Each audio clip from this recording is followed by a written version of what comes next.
Today I'd like to give you a quick look at the very first parts of CGLIMS that are now in production. As a project, CGLIMS has been underway for a few years, but today I want to focus on the work that was done by the development team in the first 6 months of this year. Now we know CGLIMS is a technology refresh of LIMS to meet the enterprise requirements that are spelled out in the ORD, the Operational Requirements document, with a commercial off-the-shelf tool. Between March and June this year, the development team completed work needed to establish the Oracle Enterprise Business Suite environments and complete the first 8 ORD requirements. Now, part of the Agile methodology is to translate ORD requirements into user stories. Then the team prioritizes those requirements into 2-week sprints. For the first release, we held ourselves to a ship date of no later than 30 June of this year. We held the schedule fixed and prioritized the requirements that could be completed in that time box. We completed the first release in 3 sprints. At the heart of the Coast Guard business model is having a known configuration of our assets so we can then support those assets to accomplish Coast Guard missions. The first release takes the very first step toward configuration management. We provide the ability to create the master configuration for an asset. You can think of the master configuration as a logical representation of the configuration that will then be used to create physical instantiations that Oracle calls a unit configuration.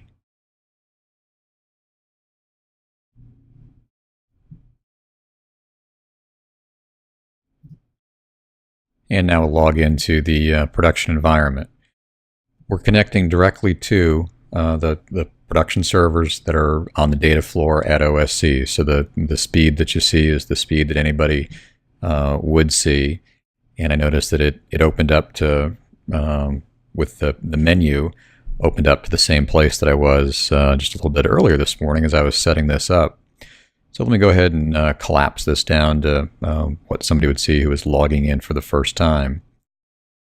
Not going to walk through all of this. I just want to show you the end result of the work that was done by the folks after creating all of the master records that are required, the things that Oracle calls flex fields.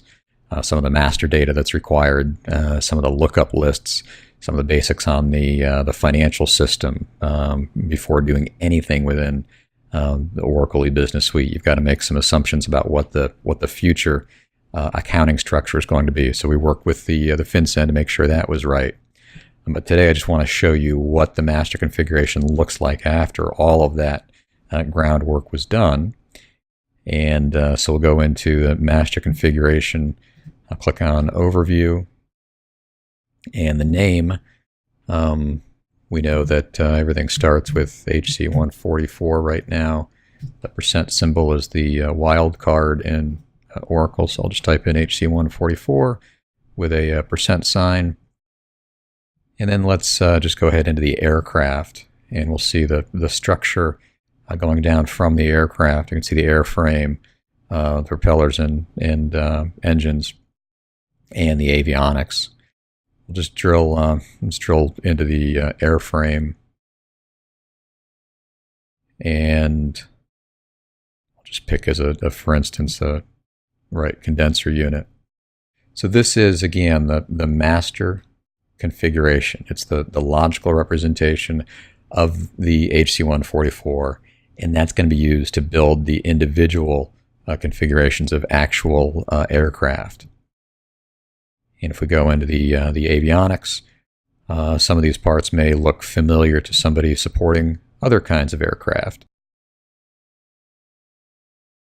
So I think that's where we'll leave it for now. Again, this first release is simply the master configuration that's in CGLIMS, and the user community is right now 3 people who would conceivably be maintaining that master configuration. It does not change very much, but as it changes, CGLIMS will be updated at the same time that ACMS is updated. So for now, it's by entering data in both systems that will have both CGLIMS and ACMS have the same master configuration data.